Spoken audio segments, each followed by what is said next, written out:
a daughter and mom team that are running a successful boutique brokerage. Mom is a broker owner. She has been licensed real estate and also a licensed real estate instructor with over 20 years experience. She has experience in designing home with builders, home renovations, interior design. Grandma to 11. Is it still 11? Oh, way more than that. Oh, no. Oh, that's old. We got to update that bio. We got to take that. The daughter finally decided to follow her mom's lead in real estate and is the managing broker. Her success comes from years of combined experience being a professional, proactive agent and problem solver. Let's welcome the leadership of the Florida Choice Realty, mom, broker owner, Dawna Cantway, and the daughter, managing broker, Erika Elliott, to the show. Hello. Welcome, Thank you. ladies. All right. Sorry about all that pre. Hopefully, we sound good. Good enough for our fans, anyway. Yes. They love us either way. But welcome to the show. And I'm looking forward to getting to know you guys, and hopefully, your friends and family are obviously going to see this. But this is going to be out there for all of you, in podcast world, but also in YouTube world. So they pull up Florida Choice Realty, or you guys individually. This is going to come up. So if as I always tell everyone, if there's any good stories, just go on and tell them because your fans want to hear it. And hopefully when anyone listens to it, whether it's tomorrow or 3 years from now, they know something about you guys, whether you're recruiting a new agent we were just talking about, or a customer just wants to get to know you. So, but I do want to start off the show here and point out, do you have your gift bag there Yeah. in front of you? If you will pull the mug out of there for me. Okay. We were told we get to fight over it. You get told This one? that one right there. Yep, you can pull it closer to the camera for me. We were sponsoring. If you turn it around, Remy Graphics, right in Nassau County in Fernandino. She is there, and our co-sponsor. She has made these beautiful mugs for me to hand out to our customers, and she's on short-term and has no minimum. So if you want to order a quick mug for your customers who are closing, and put their names on it, so they never forget it. Of course, put your name on the back, so they never forget you. Remy Graphics right there. So they're beautiful. Thank you. Dunya Taylor with Remy Graphics. Reach out to her, and Remy Graphics on Instagram and Facebook. So, but thank you, Dunya, for making those beautiful mugs. So, ladies, I'm going to start off with mom first. Okay. So I always balance back and forth. So we'll try to give everyone equal time. Since you are mom, tell us a little bit about the family, and you could tell us a little bit about Erika bringing up. But where did you start? Where did you think as a career, and what led you to real estate? Oh, goodness. So start with the family. I have 4 adult children, 1 stepdaughter and her husband. So there's 10 total. And we have 14 grandchildren, and then we have a little neighbor girl that we chose to kind of adopt several years ago. Mm-hmm. So if she was here and I said 14, she would go 15. So we have 15 grandchildren ranging from age 18 to 1 year old. And so we stay really busy with that. Love it, love it, love it. Mm-hmm.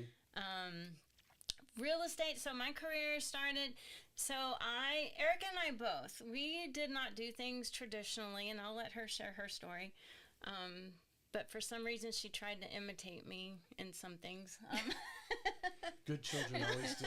Yeah, not necessarily all in the good ways. But I became a mom at age 16, mm-hmm. and so, I say that I graduated from the University of Hard Knocks. My grandmother was a realtor my whole life, so I grew up with it and around it. And my mom told me for many years that's what I was supposed to do. So we're 3 generations now. We are. Okay. Yes, we are. And hopefully 4. Erika's oldest says he's going to follow along, follow suit. So Mom kept saying I should go into real estate. I did other things, went into architectural design and drafting, did some design work. Then when I taught AutoCAD for a while. Mm-hmm. Here in Jacksonville, Here actually. in Jacksonville, did that. I think back then it was FSCJ. It's not what it is anymore, but yes, I don't even know what it's called now. Is that the community college? The Florida State instead of Florida State University. It's Florida State. Isn't that what I thought? That's what they call it. They changed the name already. All right. Anyway. Okay, I'm gonna try not to tell anything untruthful. So. Well, so teaching is also in your record because you are a real estate instructor as well. So teaching has been part of your background. Yes. Yeah. Yes. All right.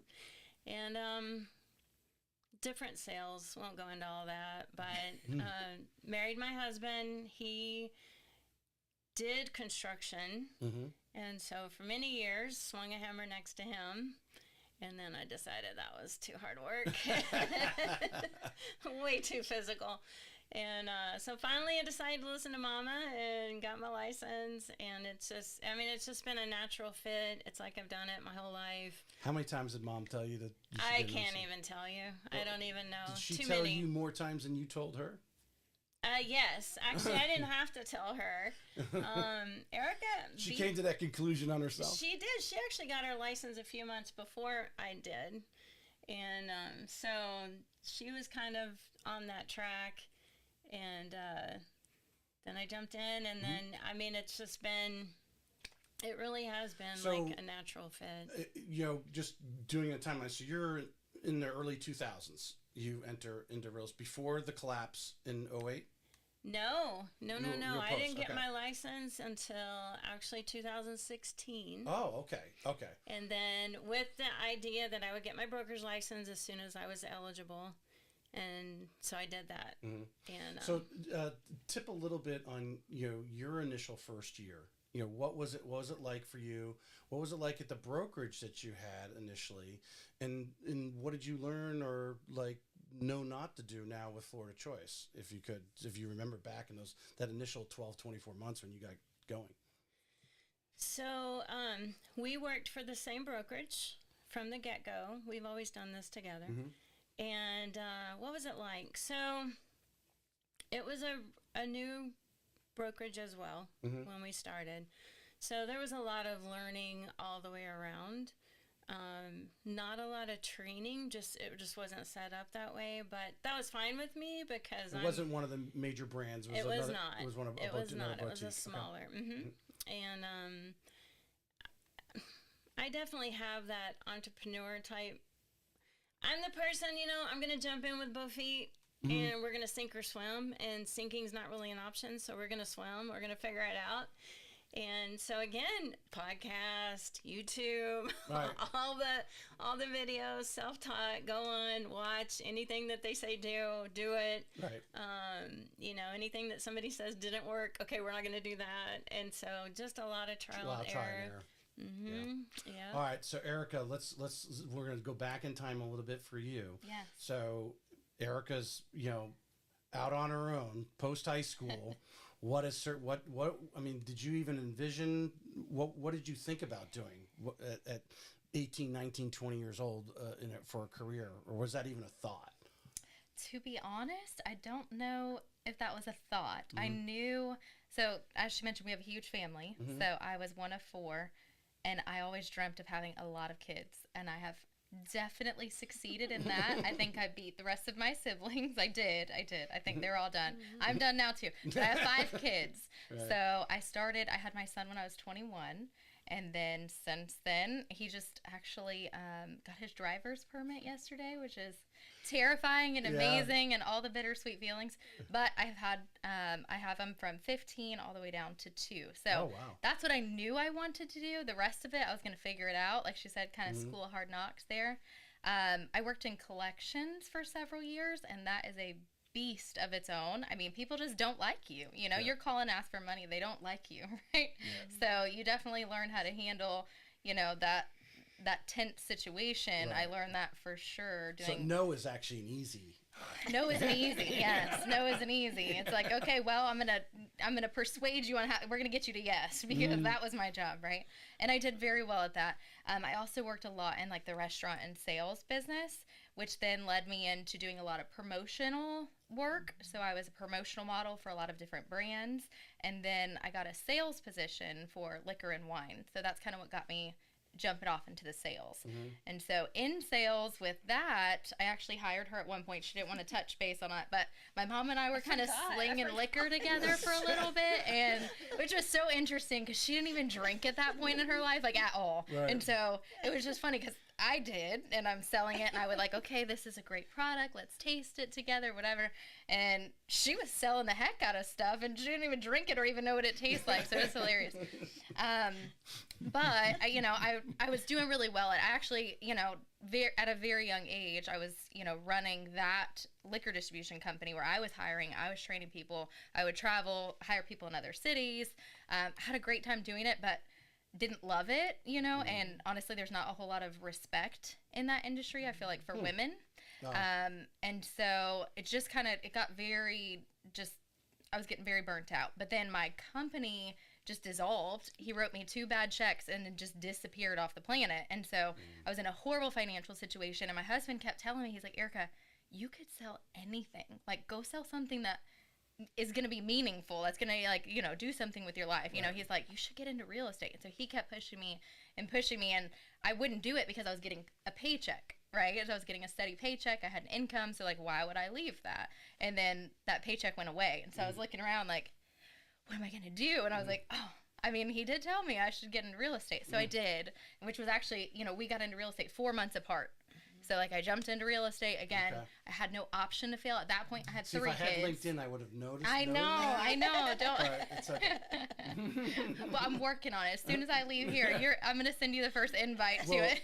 If you was a couple episodes ago or a few weeks ago, I had Carrie Sauvé from she's with EXP, but she's considered EXP's official AI in AI leading into social media and so forth.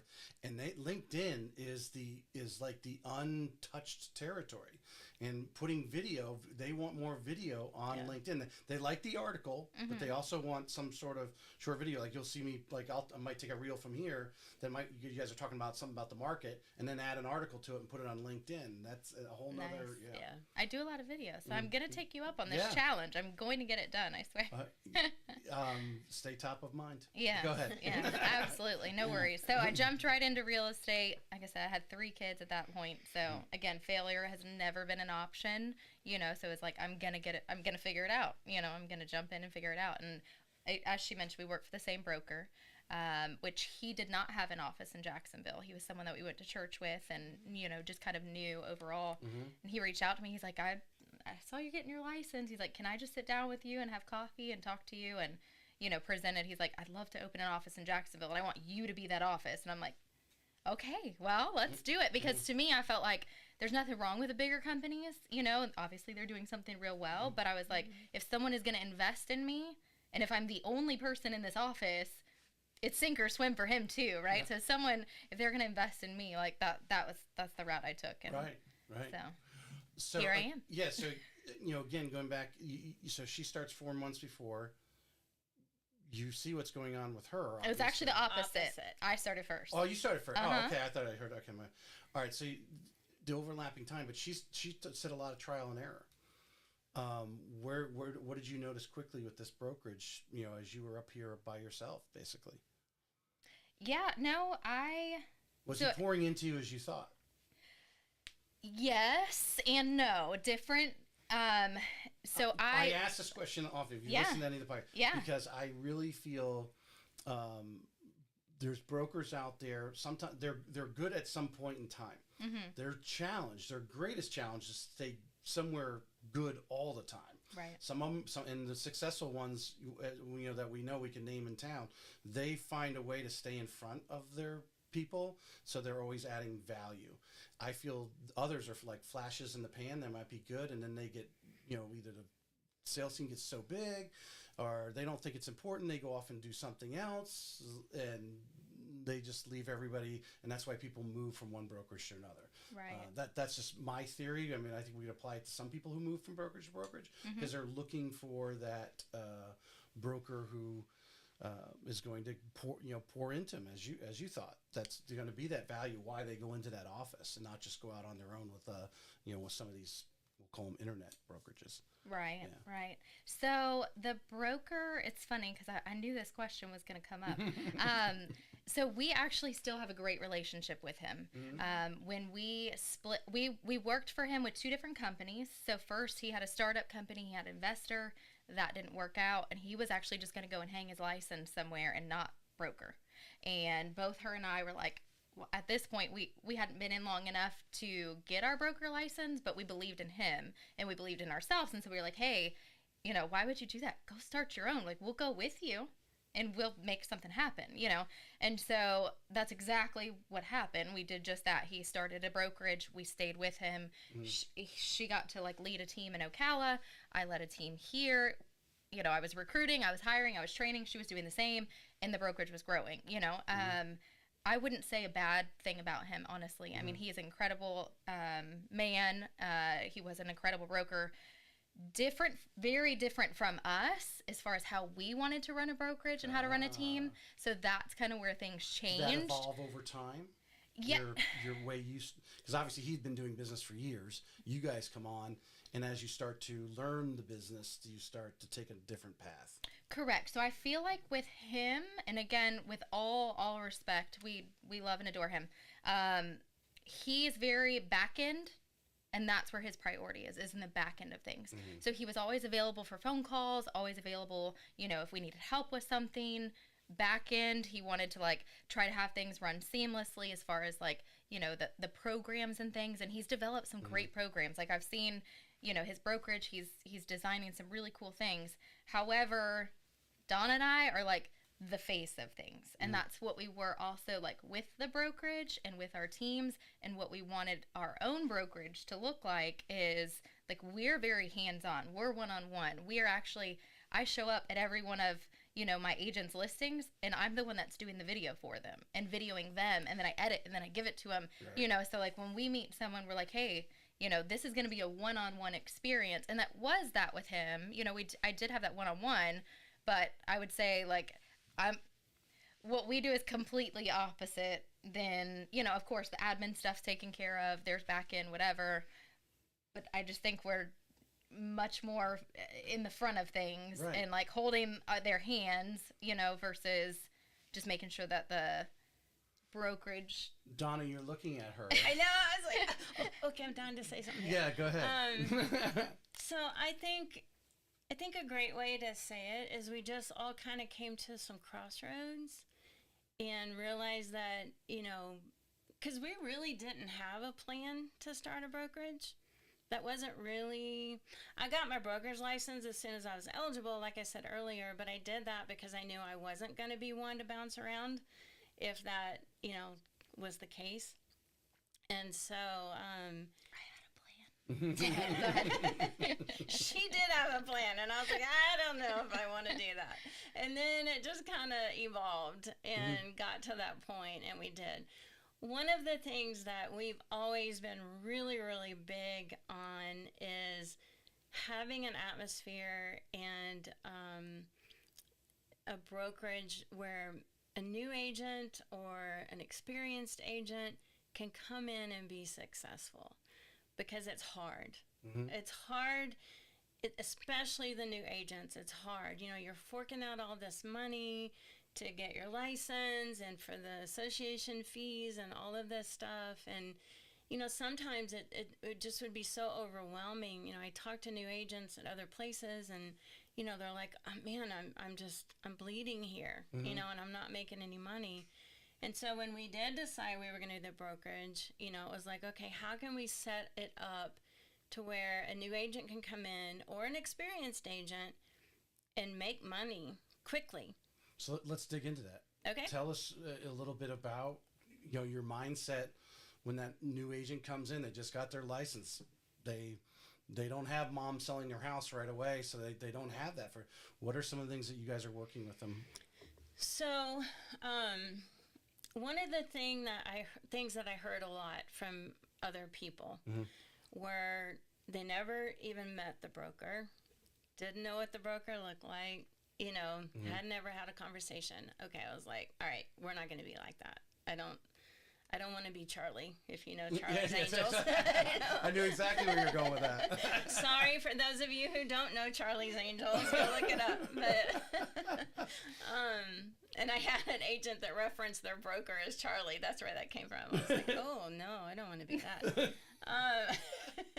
Do you even know what we're talking about? Yes, I knew. Okay. So that was number one. Like, we want to be present. We want to be there. We want to be available. And then two, just teaching, training, like, come go with me. See how I talk to sellers. See how I show a house. See how I overcome the objections, you know, like in person. I'm very much, and I think you are too, I'm very much hands-on learner. Like, you know, throw me in, show me how you do it, and then I can do it. Just sitting in a classroom teaching me from a book or from slides or whatever, like, oh, don't do that to me. Well, I mean, would you torture. agree that most of these people, maybe they own a home, but they've only done a transaction, and were they actually really paying attention to what the agent was doing, with all the stuff that you guys do below the surface that most people don't see anyway, that, you know, when they come in there, you could sit in a classroom and tell them all they want, but they don't have anything to stick it on the wall with. So one of the first things when I interview somebody is I will tell them, look, we're not your typical brick and mortar traditional real estate company, and we're not for everybody. And we are for those people that do learn hands-on. Like, we're gonna get you showing, we're gonna get you talking to people, we're gonna get you writing contracts as fast as physically possible.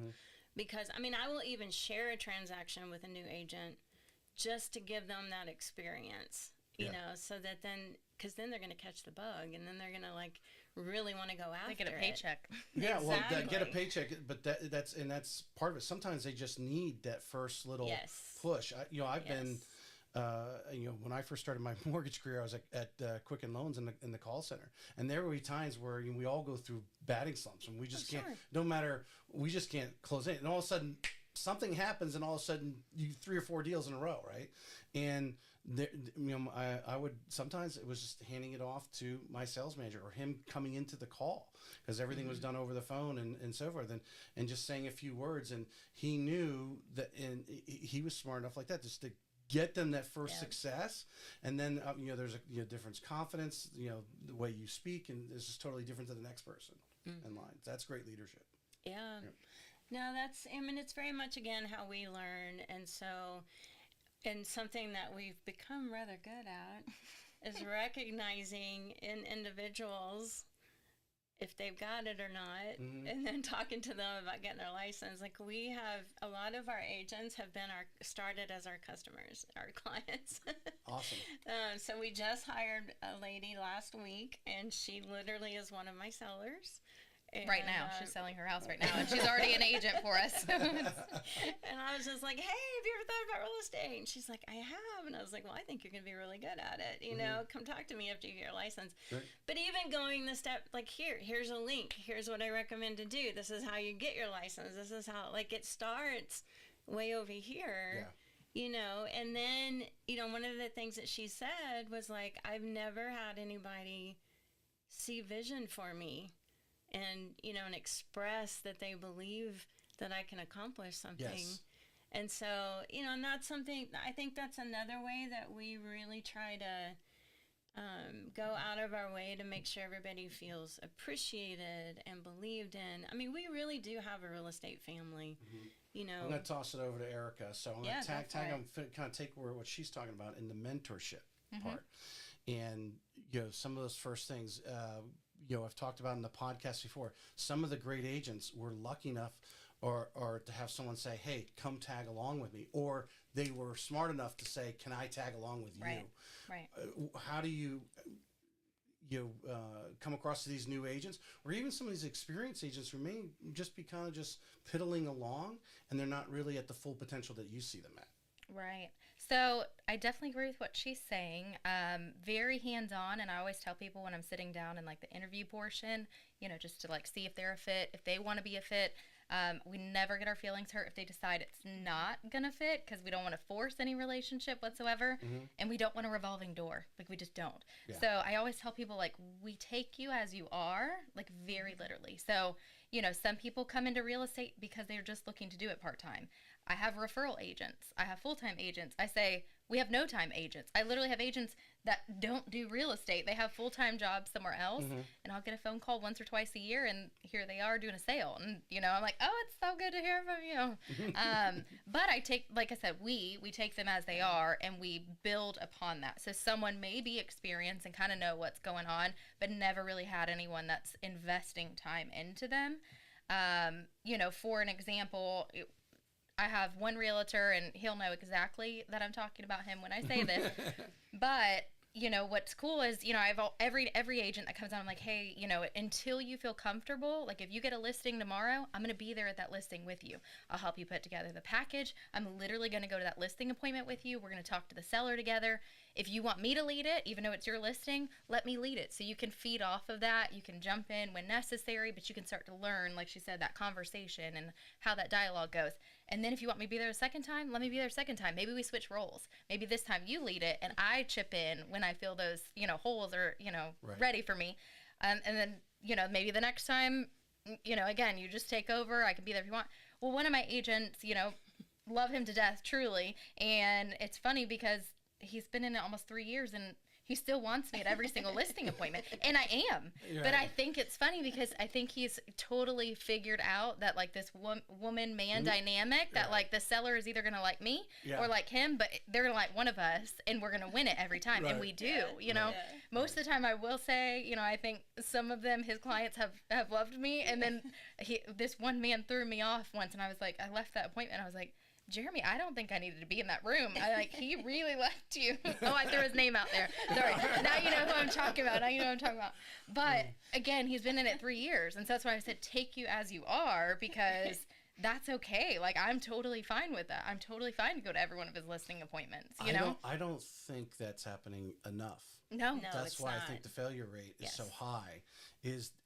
Even like after 3 years. I mean, most sales managers sometimes say, dude, you got to go.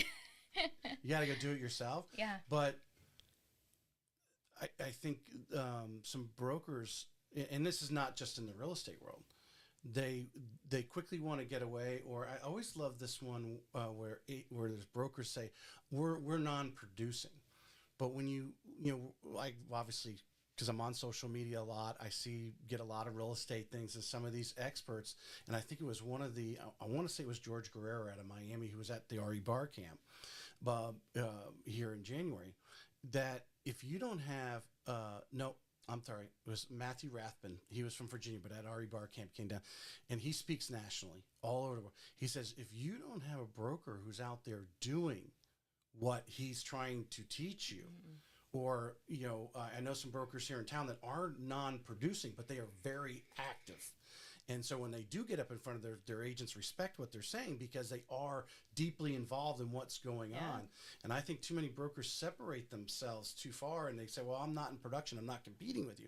Well, you don't really know what's going on. Right. Exactly. What are these sellers saying at a listing appointment? What are these buyers talking to you about right now with this market, right? Yeah, exactly. I think we actually preach that, to be honest, is like, if you're feeling the struggle, we know exactly what it feels like. We know exactly what it feels like because we're doing it too. Yeah. And if things are, you know, kind of dry, we probably feel it too. You know, a lot of times the phone calls that we get from, you know, agents sometimes is when it's the feast or famine. And when it's the famine, you get a lot of those phone calls where it's like, I'm scared, nothing's happening, blah, blah, blah. Okay, well, are you doing all of these things? Then we're right there with you, and it's going to be okay because, you know, it'll come in, you know? Right. So it's like a constant, you know, pick them up and pull them back up on the horse with you. But, like, that's who we are, you know what I mean? And so I think that's kind of what sets us apart, you know, is it's not about Dawna and I, you know, it's about each one of them. And like I said, whatever their needs may be, whether that's showing up at every listing appointment or, you know, some of them take it and run. She has 2 agents in Ocala that she just, you know, kind of promoted to take on like a training role there with and help her. And I have an agent here in Jacksonville, and she had, you know, been going to this class for a couple years and really loved it. And, you know, I started seeing, you know, kind of just her her fire and wanting to teach and, facilitate and whatever. So now, she's kind of been promoted to take on a different role. And so it's like, meet them where they're at. And when you start to see their strengths and see what they're capable of, okay, well, let's do this. Right. I want you to grow with us.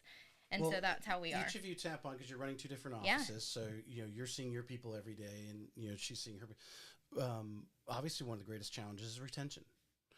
Hiring the right people. We'll talk about that in a moment. But obviously, that's continuing to add value to your people to keep a brokerage together. And obviously, hopefully, as the longer they're in the business, the better they get. That's hopefully, and then that's the goal. Yeah, it's the goal.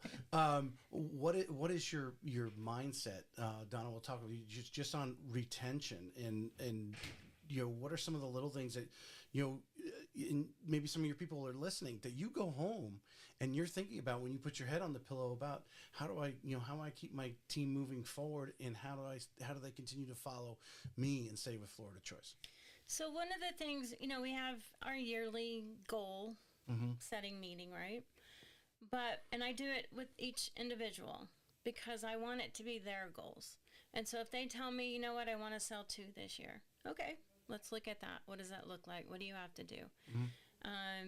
The 2 agents that she referred to that now are more in a training position, they both came to me. They were working full-time jobs, and they said, hey, we really want to convert into full-time real estate. They were both brand new. And I said, okay, this is what you got to do. Their goal was to quit their full-time jobs the following year, so do a full year part-time real estate, full-time job. And they both quit their full-time jobs within less than 6 months. One was like 3 months. I think the other was like 5 months. And we're doing full-time real estate because they were that successful. So I think part of it is we don't put pressure on everybody. Like, we don't create a quota that you have to meet or you're out of here. It's more, I want to help you achieve what you want to achieve. And so that's a big one. I think that's something that's really big. Let's dwell on that right there, because the word accountability is what you're talking about. It is, and I will hold them accountable to what they set, their goals. Okay. That's a little pressure. On me or them? If you ever been in sales, because there's some leadership that can be uncomfortable with, like, going, hey, you told me in January or December that this year you wanted to do X amount of homes, and you're behind on your schedule, here. And so what are you doing not to be too much pressure? Because the accountability is some kicking in the butt. There's some pressure there. How do you do it? I set the example. I set the example. I'm relatable. I'm easy to talk to. I have an open door policy. Put it on top of the table. We can talk it out. We can deal with it. Keep it under the table. I don't even know it's there. I know them. I know their families. I know their hobbies, their likes. I know when their kids are sick. I know when they're sick. We develop friendships. Like, yes, they are our employees, but they're our friends. Some of my agents kind of like are a my volunteer best army, friends. right? You're not giving them great benefits that they're Absolutely. staying there for benefits. You're the benefit. Yeah, in a sense. We provide, like, we don't charge them fees. We don't charge them desk fees. We don't do transaction fees. And we provide marketing material. We provide signs. We provide more than just the training. So it is an atmosphere that they can come in and feel like, they're not constantly dishing out money. And so there's that. But I think more, like, I think of, I have one agent that she was actually renting a house that I listed. And I got to know her through that. And I said to her one day, hey, you should get your real estate license. And she's like, I have it. And I'm like, what? Why am I selling the house for you? I was like, what? And, For the landlord. And she's for renting. The landlord, she's renting. Has a real estate license, and so she wasn't doing anything. She had parked it and was paying a fee every month to park her license somewhere, and was doing full-time massage therapy. And so I was like, girl, we got to meet for coffee. And this was, I don't know, 7-8 years ago, and we're best friends, you know. Mm-hmm. And she will tell you, if she was here, you know, she says things like, "Oh, I will never leave you," because, you know. But it was just a matter of, I saw it in her, but it goes back to what you said earlier. She was never really believed in. She was never, you know, shown that first step. Like, she had some sales, but so anyway, you know, it's things like that. I have another agent that she's been at a couple other brokerages, and she's told me, you do what you say you're gonna do, you know, and just we try to be positive. I mean, we're not perfect. I'm gonna go over to Erika's office in a second. Do you run your offices slightly different, or do you guys, you know, whether on a weekly basis, whether like when you have your sales meetings, when, you know, are these agents, you know, you expect them to be on, at least on Zoom or at the office for the sales meeting? So I will do you kind of have a different management policies there? I will. I mean, we run. Not policies. And I'll let you take it. But I will say we do quarterly Zoom meetings for the company. Okay. And so that's the only time that we're all together. And we have like twice a year parties. And then we have parties. Four Zoom meeting and 2 parties a year. You ask everyone to be at. Yeah. In Jacksonville, we meet weekly, and then sometimes more than that. So it is, our schedules are completely different, you know, because all of her kids are grown.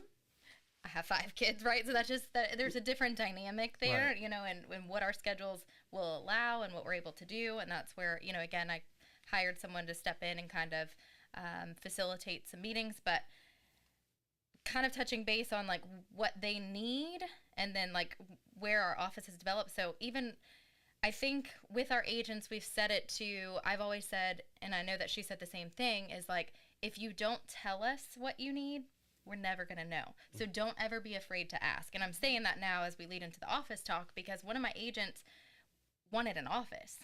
And so for the entire time, both her and I had been in real estate, to be honest, we worked virtually. You know, I'm like, don't stick me in an office. I don't want to be in an office. I'm going to work from the car. I'm going to work from the carpool line. I'm going to work on a boat. If I'm on a boat, I'm going to be in the house. So you know what I mean? Like, don't pin me down. That's just how I am. And so having an office, I'm like, why is that necessary? I don't know. I don't think it's necessary. One of my agents really wanted an office. Like, she was meeting a lot of, you know, different locations to meet people, Panera, Starbucks, you know, all these places. And she was like, it would just be nice to really have an office. And so I started, you know, over time developing like, it would be nice, but it's not a priority. Well, when she came to me and said that, and was actually at that point considering possibly going somewhere else just for the office, I was like, well, I'll be darned, I'm getting an office, you know, like I'm going to make this happen as quick as possible. And so I did, you know, and I love it. I don't regret it. I now have like the dreams of the office that will come one day are like, you know, a grand scheme. But again, like that was just a need. She wanted a place to meet. She wanted a place to be able to like, you know, have the folders, have the meetings, you know, all the things. And so I got an office, you know, and we've been there, I think at that office, a year and a half, maybe a little bit more. And again, this one's just like parking it for a short time. It's going to be much bigger one day because now my dreams have grown. But we meet there weekly. And then a lot of times, like, we just get together we'll go to model homes together. And like I said, I will go and I will film everybody. You know, some of them have jumped in on the filming bandwagon. Well, they'll like, I'm filming one person. They'll go over here and take different social media shots of one another and swap out, you know, and then the next person comes and I film them. And so again, like, I don't know any other broker that's doing stuff like that, you know, but that's how I think a lot of times, even personally, I add value, you know, it's like, okay, I may not have, you know, this strict regiment schedule of training, but like, come with me and I'm going to show you, you know, and then like, come with me and I'm going to film you. Even one of the agents that you have actually interviewed in the past, I won't, again, try not to throw names, but it might come out accidentally. But I even like went to one of her listings, invited I asked her, I said, hey, can we go film your listing? And I was like, and I got like at least 8 or 9 agents that'll come with me and they will all promote your listing. Like we will all promote it. And she was like, why not? But that's what we do in the office together all the time. Like if one person has a listing, I'm gonna go film it. If they all want to come, I'm gonna film each one of them. I'm gonna make them their own videos, and we're all gonna go and promote it. Do you feel you've attracted similar, because that's your ideology, that they, because obviously we all attract like kind, whether it's political, religious, whatever, that you're attracting like kind? So what's funny is like kind, but so different. So I think the one thing that all of our agents and both of us have in common is just our love for people and going beyond the call of the job. So that's our like kind is, and even with one of the last interviews that we were doing is like, we are all very, very different people. I mean, even in Jacksonville, we're very, very, very different people. The agents that I have in Ocala, put those two brokerages, those two offices together, we're very different people, just coming from all different walks of life. But the one thing that like everyone does have in common is it's about the client. It's about, their needs above ours, above the amount of money that we're going to make, above what it's going to call us to do. I mean, we're out there sometimes cleaning houses, pulling weeds, mulching, doing lawns, going in and fixing the light fixtures. One of her agents the other day, the seller couldn't afford the plumber, and she literally, like, in a dress, went and fixed the faucet, like the plumbing, and went and did it. One of my agents and I, right before Christmas, this woman, again, she had the house on the market with a different company, and it wasn't selling. And so that agent reached out to my agent and said, hey, can we, like, do something together? Is there any way? Because she wasn't local. And so just by the way that he interacted with her and his professionalism and the way that he was just, behaving himself. But anyways, we ended up getting the listing. We sat there with a seller who flew in from New York, and she was just telling us how hard of a time she had and keeping up with the property and keeping up with the lawn and all this stuff. And we said, well, the first thing we need you to do before we list this, because we got to take pictures. These pictures were awful before. The lights weren't even on. We're not even on in the picture. So we're going to have a professional photographer come out, which we pay for. Like, we pay for all of the listing photos. Again, that's not something else another brokerage is doing. We pay for the photographer, and then the video if it's appropriate. But anyway, so first thing I'm going to do is we got to take new listing photos. So I'm going to need the lawn to get done. So I am going to ask for you to hire someone, and literally tears. This woman just had tears because she was so spent, on everything that she's putting out. The house is set on the market, and all the payments, and they're not even living here, And so we get off get out of the appointment, and I get on the phone with Jeremy, and I said, what are we going to do? We're going to go and do her lawn, And so he literally dressed up in this crazy Santa Claus shirt, and we just, like, rolled up. We saw their car leave, and we snuck in, and we just knocked it out. Literally weeded everything.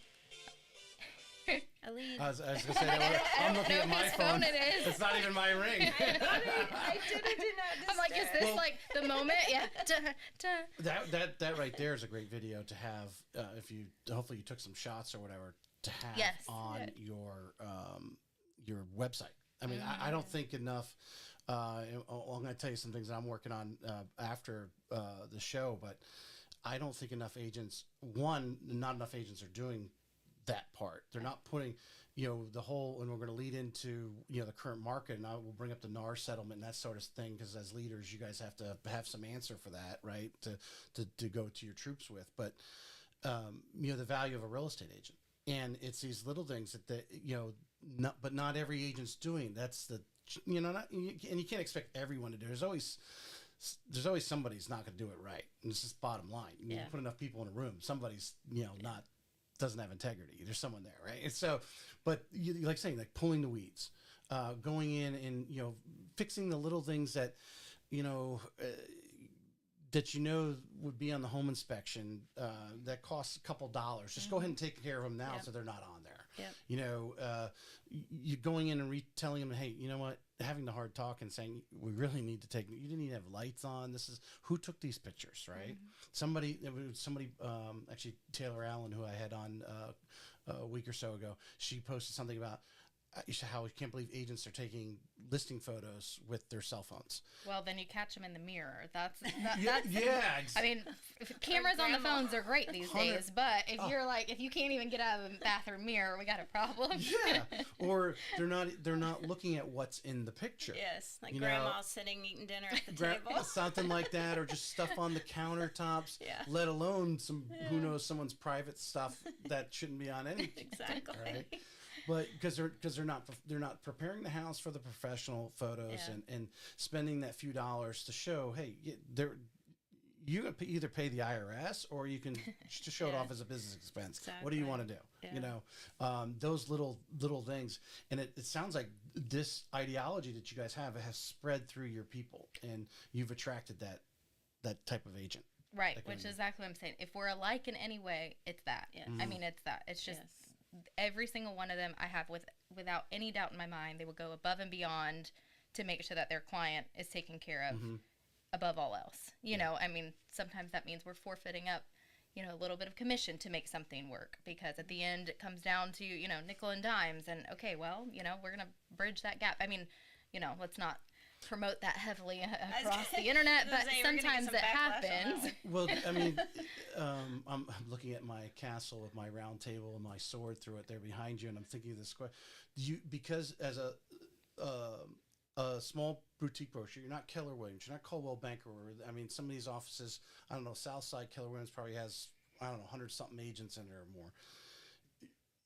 Every listing, every buyer, every closing is a small battle itself, and you've got to accumulate these wins to pick up a momentum for everyone in the office. They see other people winning, I've got to win. There's this internal thing that goes on in their head, and it seems like you guys both have this attitude. We're going to help our agents win every single little battle, even if it's go out and pick the weeds or mow the lawn. We're going to win that battle today. The type of attitude that's what I'm reading out of you guys. Yes, absolutely. We are very big believers in, if everybody's successful, everybody's successful. And I want to share a story really quick, because it just goes to, so I had one of my clients I sold to, I think 7 years ago, calls me up and she's like, hey, I need to talk to you about selling my house and trying to buy another one. And it was just a very unfortunate situation. I won't go into details. It's very unfortunate situation where she either sold the house to pay off a particular debt or was going to lose the house. And so I meet with her. It's her and her 15-year-old son. They love the home. They don't want to sell it. They've just been put in a situation where she didn't have a choice. Right. So when I leave, I'm just trying to rack my brain around how to help her. And I call one of my agents, and we bounce things off each other all the time. And so, I'm bouncing things off of her, and she's like, hey, has she looked into just refinancing? And I was like, that's a really good idea. Not for me, not for my pocketbook, but again, that's not, we have bills to pay and we have to get a paycheck, but at the end of the day, we truly, our motto is we choose to put you first, and that is truly how we function and operate. And so, long story short, got her connected with my preferred lender. They started the process. Well, there's power of attorneys involved and all of this stuff. So then it was like, okay, it's not going to happen because the other party's not available to sign. And I'm like, there's got to be a way. So I'm on the phone. I'm calling the witnesses to this power of attorney. So the lender and myself went over and above to make this happen, and got it done last week, and she doesn't have to leave her house. Awesome. So I basically talked myself out of 2 sales. But you know what? I'll never forget that. And she is so incredibly grateful. And that I can go to sleep at night and feel great about, Yeah.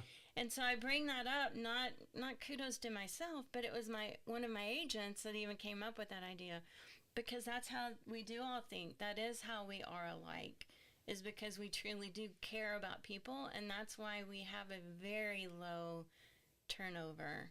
The people that we have, they want to stay because they see that we put them first, and we teach them, and they see us putting our clients first, and that's how they want to operate. That's how they want to run their businesses, and so it works. I'm going to each of you answer this question and with your own thoughts.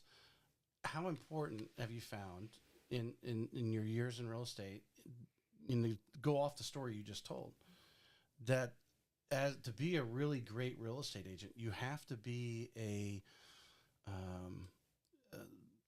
involved. I'm not saying involved in the community. You have to be a community leader in a way. You know, what's best for this, in this case, what was best for her? She didn't want to move.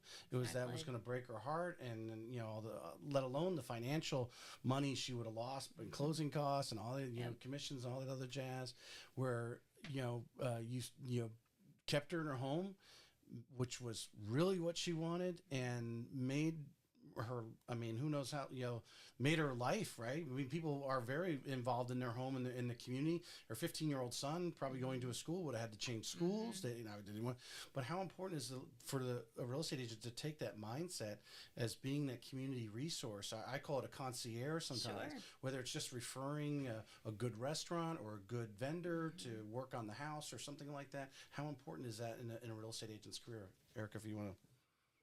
I mean, I think it's one of the biggest things. You know, I remember one of my recent transactions, the inspector maybe had accidentally bumped plumbing underneath. So when the homeowners got back, I was representing the sellers.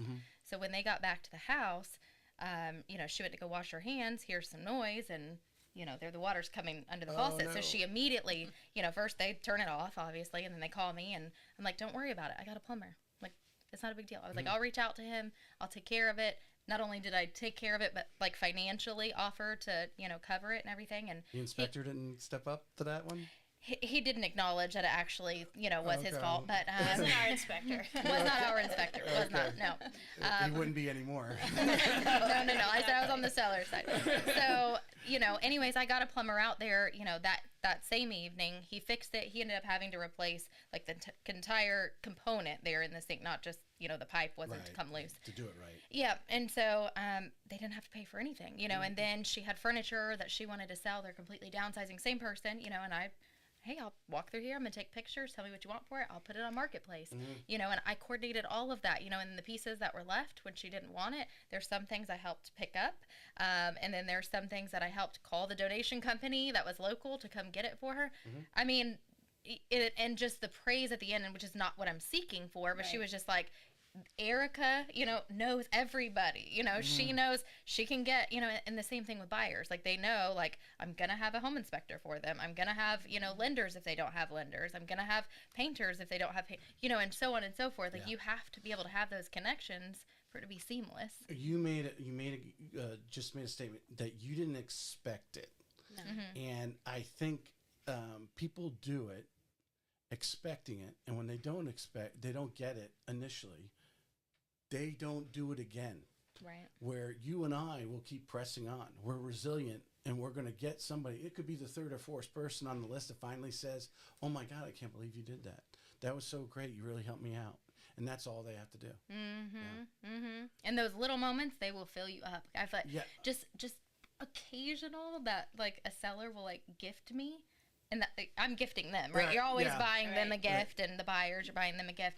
And occasionally, you know, someone will give me a gift, and I mean, I'm like, this is just, I mean, it's just so unexpected. Even though, I mean, if you talk to anyone around me, they're gonna tell you all the things that I do, but I don't expect, you know. And I'm like, I'm doing this because I love you, and I want you to be happy, and I want you at the end of the day to, you know. Those are the wow moments. Yes. Yeah, when they actually give, importance of being that community person.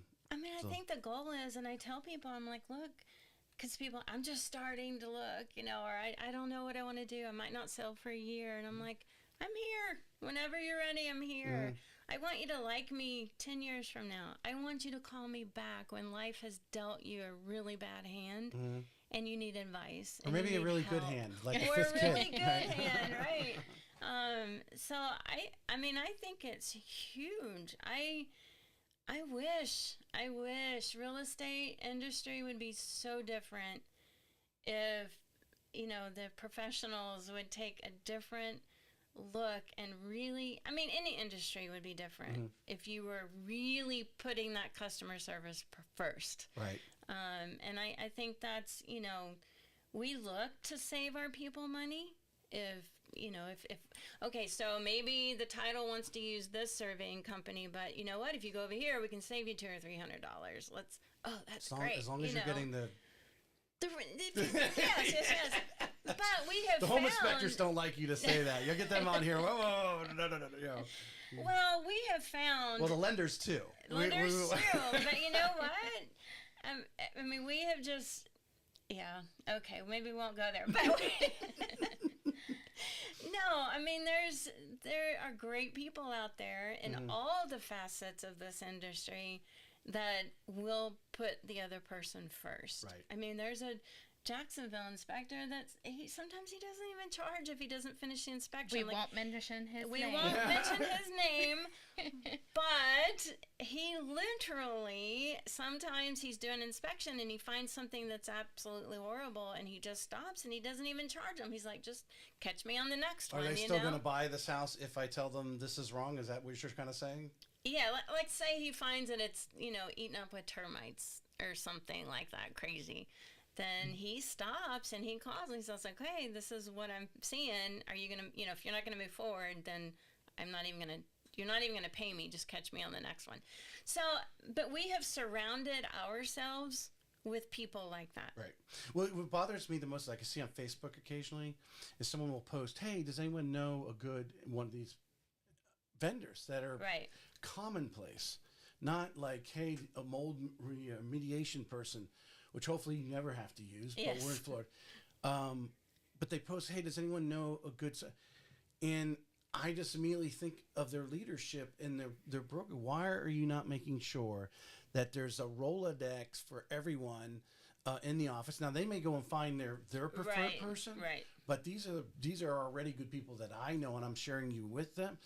That really bothers me when I see an agent post that, because I'm seeing all of their friends and family in circle of other people that are looking at, why don't you know a good flooring person? Right. This is the things that you need to know as a real estate agent. I mean, sometimes the people that we do know then don't do a great job. And then, I mean, my vendor list started out like this and then it ended up like this, you know? So it's like, sometimes I think that's the case. We're going to switch into just talk about the market real quick. I think one of the challenges in the marketplace, our upper echelon from the lending side is like, talk about renovation loan. The problem is, there are some great places that can be bought with renovation loans, and they could be super homes and add value to them and everything. The problem is getting the right contractor to show up to actually complete the job within this reasonable period of time, and that's what no one wants. I'm hearing that really a lot of people are looking more for turnkey right now than projects. Yeah, I'm not even going to go into my experience of the renovation loan because it's not pretty.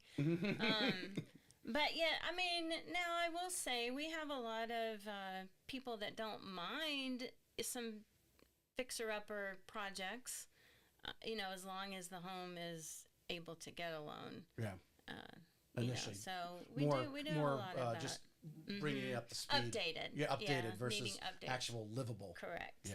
I haven't dealt with a lot of renovation loans. I feel like anybody that is buying a house that needs that much work for a renovation loan, they're paying for it in cash. Yes. I feel like any of my buyers that are buying, right now or even in the recent past, last several years, if the home needs that amount of work, they're either walking away from it completely or we're negotiating it. Well, there's enough investment money in the area, and because we have such a demand, I think that's where the investor money comes in. They pay cash, they go and do it, make it turnkey, then hand it back to the end consumer. Exactly. Let's touch on the NAR settlement just briefly. I don't want to go too deep into it, but kind of. I think you probably I assume you have two different opinions, but what are you? We usually have the same opinions. You usually have the same opinions? Okay, well, I'm pretensing that so you have different opinions. Make it more interesting. Erika, what are you informing your people? What are you coaching them on? What are you preparing them for? Yeah, so we're still preparing to prepare them. No, we're still in the process of preparing. We've already had 2 meetings where we've tried to at least kind of like, okay, let's shake it off. It's going to be okay. We really just tried to like, okay, here's all the myths, here's all the things, like start with the facts, because we're going to hear things and I won't even, all the way up to the top, there's some false information. I'm not going to, I'm just going to leave it right there if you know what I'm talking about. However, that I think that was the most important first meeting that we had. In a few weeks, we'll have another meeting to kind of go over like a buyer's agent agreement because, hands tied, we're going to be all stuck there at some point.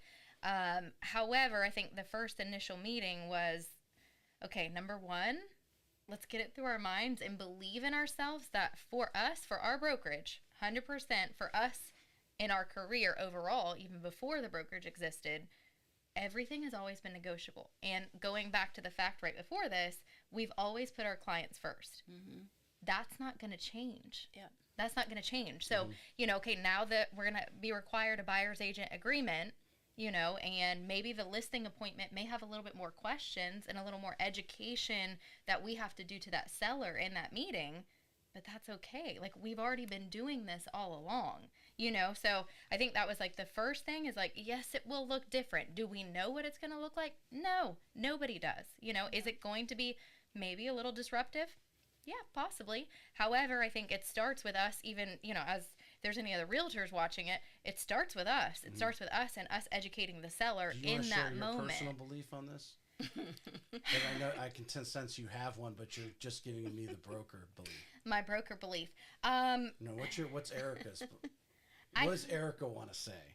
I think that as we're looking, like, okay, if the crystal ball and we're looking in the future, right?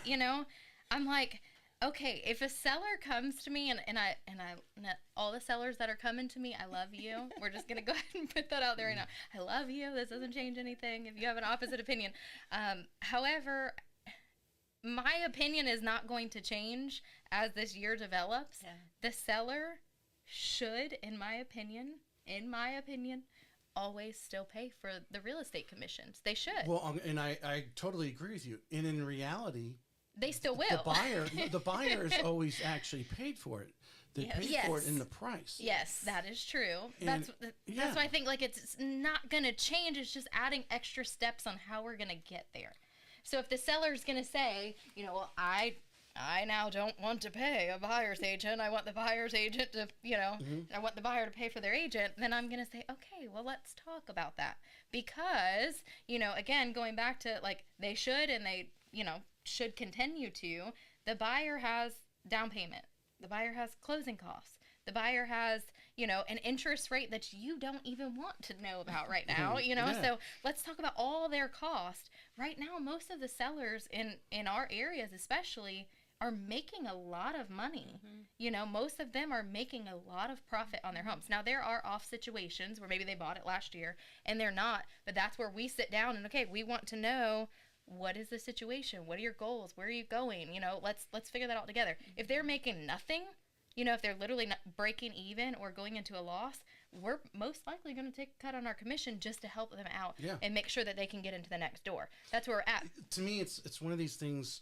Does the tree make a noise in the woods if no one's there to hear it when it falls? Right. Mm-hmm. Right. And people don't realize the values have been driven by a 5 or 6% overall buyer seller agent commission split. That's where the price point's been evolved. So if you're listing your house at a true value with all the comps, it's already built in. It is already built in. Yeah. Yes. And that's what I'm saying. It's whether the buyer was paying it whether the seller offered it here, okay, and they already had offered it up front, or the buyer has to come in. They know that they don't have the cash out of pocket to add that to the cash to close at the end.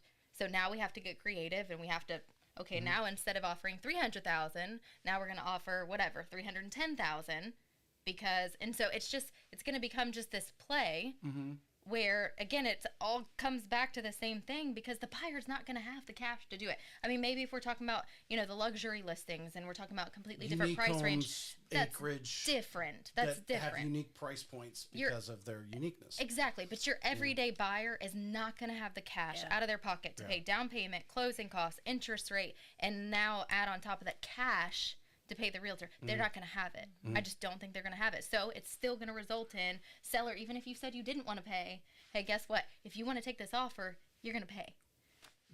Dawna, Was that politically correct? No, that you're right. No, you and I are. I'm not politically correct person. So we should hold her back a little bit. How important, though, is it right now, more than, because Erika's saying to do a lot of video, but I mean, how important is it for an agent to, in one way, shape, or form or another? It could be doing it through video, showing a lot of the other things, or having a proper buyer consultation saying, okay, this is what I'm going to be doing for you. Or the seller, hey, this is what I'm going to be doing for you, and we need to pay, sitting down and actually showing their value versus, I think, we've gone through a period of time where, you stuck the sign in the yard and, and which still happens. If you got a great house in a great neighborhood right now, you stick a sign in the yard, it could be multiple listings in a couple days and you're sold under contract within 3. But we're seeing more and more sit, our inventory is building up. But when you're having those conversations that we really need to actually explain, and how, again, whether it's through videos, however you do it, maybe you guys have some other creative ways that you're teaching your agents to actually express to these buyers and sellers your value. So I think this is where we have one up on a lot of people, because we've always taught you're going to earn loyalty, respect, and show value face to face. So I started my career with online leads, and I was told, don't waste your time or money, those are junk. Okay. So within a month, I'm like, give me all the junk leads. Give them all to me. I'll take them. Right. I made a lot of money on those junk leads. But I learned early on, my goal is to get face-to-face with you. I need to be able to look you into the eyes. You need to be able to see in my body language, as well as hear in my words, that I truly have your best interest at heart, and I am going to go over and beyond to make that happen and make sure that you're safe, you're taken care of, you get the best deal, blah, blah, blah, so on and so on. So we have taught every single one of our agents, you have to get face-to-face. I don't care where the client comes from. I don't care if it's a friend of a family member, a neighbor, I don't care who it is. Your main goal is to get face-to-face with them and then start talking about all of these things that we have to encompass. Right. So because other words, they're just words, and you're rattling off phrases and words, and they're like, okay, whatever. It's words. And as Americans and humans, we think we know everything, and we don't, and it's, if you're just talking on the phone or through text, it's just empty words, and they think they know, and they don't. So when you get together, and then, I've had so many, I can't even tell you, people that I've met with in person, and by the end of it, they're like, oh my gosh, I learned more today than I have in months, or, we don't go, we purposely try not to step on other realtors' toes. There's been scenarios where people have been working with other agents, and then we end up with them because they're not happy or whatever the case may be. And they'll, and those people tell us, they're like, oh my gosh, I didn't know any of this. And I've been working with so-and-so for 6 months. That breaks my heart. It shouldn't be like that. Being face-to-face, you can, when you're having that conversation and explaining, you can tell whether the person knows what you're talking about or has a question mark going off. Exactly. And you are reading their body language by saying, I need to go deeper, or, okay, they already understand this, I need to move on. Yes. So, as far as the changes coming, it's more like Erika and I are actually meeting with an attorney. We want to make sure we do everything on the up and up. I think the hardest part for us is figuring out how to comply, but still have that option to put your needs first. So that's kind of, I think, our biggest hurdle right now. We were even talking about it this morning, is just making sure that in our buyer-broker agreement, we have some kind of verbiage in there where we can still, if we need to, whatever we have to do to make it work, to make it happen, we can do that. We're not tied in. And I tell everybody, I've told the agents, it's going to take about 12 to 18 months to become the new normal and to figure it out. So it was a couple of weeks ago, NAR was in Washington, D.C. with a lot of leadership from around the country. Florida Realtor was there, and, I think NEFAR might have been even there and so forth. And I guess the question was brought up in the room, who's going to police this? And the answer was, "Oh, you're going to police yourselves." And then there was a laughter Yes. in the room. Thank you. That kind of, if you don't, that doesn't summarize why I'm telling that story where I'm at with this. Yeah, I mean, it's Yes. people. It's one of those things. If you've ever been on a community board or anything like that, these people want to make rules, but they're not actually going and saying, "Okay, well, how are we actually going to implement that?" I mean, look at the domino effect that it's had. Nobody thought about, I don't think anybody thought about, what does this mean for VA loans? Yeah, I mean, that's just a small example. Like, it's a huge domino effect. But it's real estate. Right. You know, real estate, it's like this and it's like this and it's constantly changing. What mind boggles me, with all the stuff going on in our country from the legal side and stuff. Here you have a settlement telling people and using the term law with it. No legislator made any law here, and I think in the importance, just to give a tip to RPAC in our Florida, it's now more important than ever to be supporting those people who want to, be involved in those organizations and be part of, us on a national level or state level. In all real estate assets, mortgage side, Mortgage Bankers Association, Right. It's very important to be involved. I just want to just narrow down to a couple questions. Let's do this one. What are the market's changed in the last 24 months? I think it was really actually this time 2 years ago the rates started to go up. So in 24 months, the market changed. What do agents need to be doing now? We're seeing inventory rise, housing sitting on the market, a little longer than some agents have ever seen. Some of our new agents only been in the business 2 years. They've never seen houses sit for 60 days, type of things, if they're priced right. What are three things that agents need to be doing right now? Well, some of the things that I've been talking to my agents about, because we've had a couple of those homes that are staying a little bit longer. A couple. I'm like, we're having a hard time now. Hold on, get back up. We're talking about, and I'm terrible when I'm put on the spot for names, not my agents' names, but there's a guy that we follow a lot, and he did Tom Ferry or one of those type of characters? It's one of those type of characters, but it's not Tom Ferry. He did a class on epic open houses and just really doing things that I had just wouldn't probably thought of myself. Right. And so we're going to be implementing that here in a couple of weeks. Be a little more creative. Be a little more creative with that. One of my agents this morning, she sends me a link, and it's just really cool. I got to share it with you. It's this really cool for sale sign that has the pictures on top, and it lights up at night. And just like it's not anything really big, but just making our listings stand out a little bit more. Even with the changes, they're not stopping us from sharing on all of our social media about, hey, sellers willing to pay a buyer's agent. So it's like, got to make sure we're on social media, got to make sure, that we're from putting listing our listings side, out there. Are you strategizing the listing and saying, hey, we're, here, I know we're in Jacksonville, they're competing against new construction. Does Ocala got a lot absolutely. with all the incentives they got going on by coming out and putting those in the listing that, hey, we got incentives for rate buy down or whatever. Maybe. Yes. Yeah. So I just, two of my listings, instead of, moving that price to the left, I'm like, okay, let's do this. Let's offer incentives.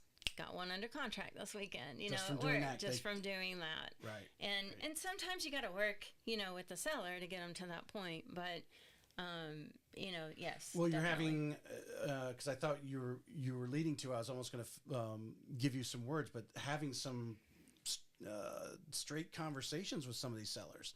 Oh, like, 100%. hey, you got new construction in the neighborhood or down the street. This is what you're competing against. I know you want to make this much money and you want to list your house for this, but if you list it for that, no one's going to show up. So we need to list here, and I'm suggesting we put some incentives right away if you want to sell this house in the next 30, 60 days. So we go into our listing appointments. We have proof. Like, we have printed proof. You know, this is your competition. This is where it's at. This is what's sold. And then I think, too, I take the same approach with them that I do our agents. I'm like, I'm pretty blunt and to the point. I'm going to lay it all out on the table, and I'm going to tell you what it's going to take to get this place sold. Yeah. If you don't like it or you don't think we're a good fit, no hard feelings. Because you're pulling your hair out when that house is sitting. Yes. The agents, they don't realize. We have the same goal, every right? night you guys go to bed and you know that you got a listing sitting out there and I haven't got a call. No one's showing it. And nothing in 3 days. You're pulling your hair out. It's like, we have the same goal here. Yeah. But I think there's just been, unfortunately, like in a lot of different industries, there's been so much abuse, to be honest. People taken advantage of, people not being told the truth. A lot of greed, you know, has just gotten in the way and has ruined it. They didn't really have to have too much in conversation. Would you? No, it was more correct. like I said. Hey, do you want me to list your house? I'm gonna stick it in the yard room. It's sold. You know, you're under contract. Okay, you know, 30 Yes. days. I'm out of here. Let me go Yes. find a moving truck. That's Yes. It been a was lot. worse than that, though. It was was not worse just than that. it was not just you're under contract. You have 40 offers to choose from. Right. Here, pick your best one. Which one looks, you know, Right. which one has sparkles the most? You know, has no inspection, no appraisal. You know, I made this video. I don't know, probably like 8 months ago now, and it literally was like I was acting out the, you know, COVID time frame and, you know, the seller and the agent relationship at that time. And it's like, hey guys, yep, we had another showing and we got 40 offers now, but I think we're just going to hang on the market a little bit longer so we can bump that up to 60 and then we'll choose. Yeah, yep, sounds good. And then you like fast forward to today and you're like, yep, I'm looking out the window and someone comes by and I run out the door. I think I saw this one. I run out the door Please, chasing please this come man. I think he see. worked for JEA, and I'm like, "Were you coming to see this house?" You know. And so it's again, it's funny. It's funny now because I was in it before then, and then during, and then after. You know, you have a lot of agents that come in and they came into this, you know, and Yes. I hated it. To be honest, Yes. I absolutely hated it. Yes. You know, I worked a lot with buyers. I work with listings too, of course, but I work with a lot of buyers. And when you are writing 20 offers and you got beat out on 20 offers, that is discouraging. That is defeating. You know, it's just, and then even on the seller side, like, okay, this is ridiculous. Like how many that that's not real estate. That was not normal. And so it's just like, even today having that battle, and that's a part of, like, in my mind, when you ask, you know, 1, 2, 3, I would just say education, because you still have to sit there and like help a seller understand we are not there, you know. And I'll tell them, some of them, one of them in Julington Creek, I'm living in St. John's, but I said, you know, we have unicorn situations and you have a pool. And if we price it right, you may go this weekend. I have a feeling your home's going to sell fast, but that's not the market overall anymore. Right. So I don't want to set you up to expect something that is not. Now, of course, I did get it sold really fast. They were super happy with me. But overall, in general, you have to have those conversations and educate the seller of where things are at, how long they're sitting there. I have that conversation about new construction all the time in St. Johns County because I'm like, guess what? I want you to understand, if I was working with the buyer, I'm going to drive right past your house and I'm going over here because they're going to pay all your closing costs.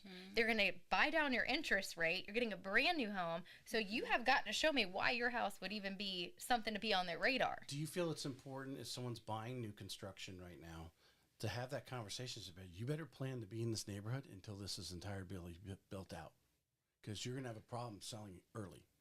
I mean, yes, I've had those conversations. I had an on-site agent, you know, back to no names. I had an on-site agent, and he was a bully. He was a bully. And he was literally trying to tell my buyers that he was like, well, I just want to let you know, the last one that I just sold, he said, you know, just a few months ago, it appraised, and they got $60,000 equity, instant equity in their home. And he goes, so if you buy this right now, and he was just, it was like, sign now on this moment, you know, right here, dotted line. And he said, if you sell this, you will have $60,000. You can turn around in 6 months and you can sell this house and you would make $60,000. I said, no, you won't. I mean, I literally almost like just had a heart attack right there. I said, no, I'm going to stop you right now in front of them. Yeah. I said, I'm going to stop you right now. If they put this house on the market in 6 months, their closing costs, the fees that they're going to have to pay, you know, and then to go, I'm like, compete with what you're selling the house for and the fees and the incentives and that all you're the, getting. I'm like, they're $60,000. they're not making anything. They will not profit. Do not tell them that. They are not going. And I think also that's a part of the failure there in that system is like people think that, you know, okay, I'm going to buy it right now and I could turn around next year. It's going to be different. I'm like, no, that we're not there anymore. Right. We're not there anymore. We went from 2 years from like, you know, 300 to 600. Those people made a whole lot of money. Anybody that bought before, you know, 2018, 2019 or before that, they made a lot of money. But if you buy a house right now, you're not going to turn around and make $100,000 next year. Like, you just get that out of your mind. You know, so I think, again, that's like the most important thing is setting the tone for what that listing is going to look like, setting the tone, setting the expectations. That's on us. That's our fault. You know what I mean? If that crumbles and the house is sitting there and the seller's not doing well and, you know, whatever, of course that's going to happen. Bruce Breedlove made a statement. I had him on a few weeks ago talking about, we know there's a lot of buyers sitting on the sideline. Do you believe there's actually a lot of sellers also sitting on the sideline because they know they want to move wherever it is, but they obviously with interest rates or whatever their reason is, but because we think the rates will drop, the buyers will all, you know, go crazy again. But the reality is we could probably have a lot of sellers who are also sitting there waiting to sell because of the market conditions. I agree with that 100%. I mean, I personally would be in that same situation because my payment is comfortable. You know, I literally slid into home base before they shot up and I refinanced and I got like a 2.7 something. Yeah. You know, I'm not going anywhere, you know, but that doesn't mean that, okay, yes, we definitely outgrew our home. We had to add on to it. You know, I got 5 kids. I definitely could use, you know, something larger, bigger, whatever. No, I'm not going anywhere. So yes, I'm one of those sellers that would be sitting on the sideline like, okay, what's going to happen? You know? You're open for suggestion if the market's turned right, you know, whatever. Right. But even with that, that's a two-sided coin too, because if the interest rates go down, then more buyers come in, maybe more sellers come in, but then you got the frenzy and then you have the bidding wars and, you know, so it's like. Yeah. Let's finish up with this one because you do the video, you've talked about it, your mindset on, and I go to this because it's something I'm working on, and I go back again. I'm going to mention George Guerrero from Miami because he's got a large brokerage down there, nearly 500 agents, and he told me when I asked him what 3 things agents should be doing right now, he said video, video, video, and his belief is that when he got in the business, which was just right around the tipping point of the market for 7 and 8, 2007, 8, and 9 period, he's of course in Miami. He wanted to create, in his description, a movie for every house. He felt the video was the place to go, and he still believes it today. You're doing video. What is your mindset with your marketing, and as far as getting outreach out there and promoting the homes and that you're listing? But also, what are you trying to teach to your agents? Yeah, I mean, I definitely think the more we can be in front of people, not just putting the listing up there, that's super important because a picture is a picture. It's not going to give you that warm and fuzzy feeling necessarily as a video with music and the ambiance and, like, okay, and then maybe you have a realtor that looks real nice. The epic open house. But, I think that the presentation of the listing in general, and then how do we get it in front of as many people as possible, so it's not just sticking it on MLS and let it do its job. No, make a video, and we're going to put that video everywhere that we can, and then, again, if it's my listing, then all of them are still going to use it. They're going to put it everywhere. I don't think I went to your YouTube channel. What would I see there? Working on it. It is in existence. It is in existence. I definitely am, and very much on Facebook and then on Instagram. I do have a YouTube. I'm building it. I'm growing. Well, I mean, it is next to LinkedIn. Yes. YouTube is because I've gone on every single person's. I did not go on yours. For I don't know whatever reason, I got distracted. I created my questions and then went off something. But majority of agents have old videos, or they just have a half a dozen videos on there, 1-year-old, 2-year-old, whatever. If they're not posting every day, but they're posting on Instagram. So why are you not dragging that same video, and putting it in YouTube Shorts? I've been challenging myself with that. Right. I am. And because they Google you, that stuff is going to pop up. Now your Instagram will pop up too if you're on there enough and there's recent videos, it'll pop up. But there's nothing more than if you look at someone's Google. Like, when this video goes out for this, I guarantee you, if you Google each of you, it'll be on that first page. After those paid advertisements, you're going to see the thumbnail of you guys, of course, it's out live, so the live is going to go after publishes. It's going to be there. And I think it's so underestimated. Take all your videos and be putting them to YouTube. I'm not talking just to you. I'm talking to everyone's listening. Yes, yes. No, I mean, I do 100% agree with you. And I have actually learned some of those methods behind it. And even just, with a neighborhood, you can Google a neighborhood. And first you're going to have a sponsored. The next one might be sponsored. And then you're going to have YouTube. So I do know, and I have made videos, just to highlight different communities. And then when I highlight those communities, I'll put them on YouTube. So if someone were to Google that or Google me, they are going to find videos. Whether it's tomorrow or 3 years from now, it'll come up. Yep. So I do know the method behind it. A lot of times, to be honest, it's, again, because I'm focused on my realtors and focused on so it's just, there's just room for me to grow, We're going to talk about something after the show. Anything else you guys want to add that we didn't talk about that you want to get across? I'm done with my questions. I don't think so. I shout out, we don't really market for agents. They've come to us organically.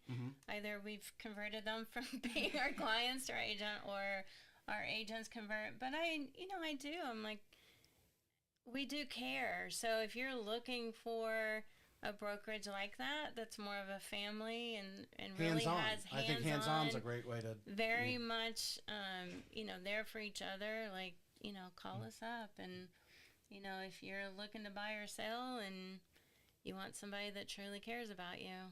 All right. Ladies, we're here. I appreciate you coming on. Thank you for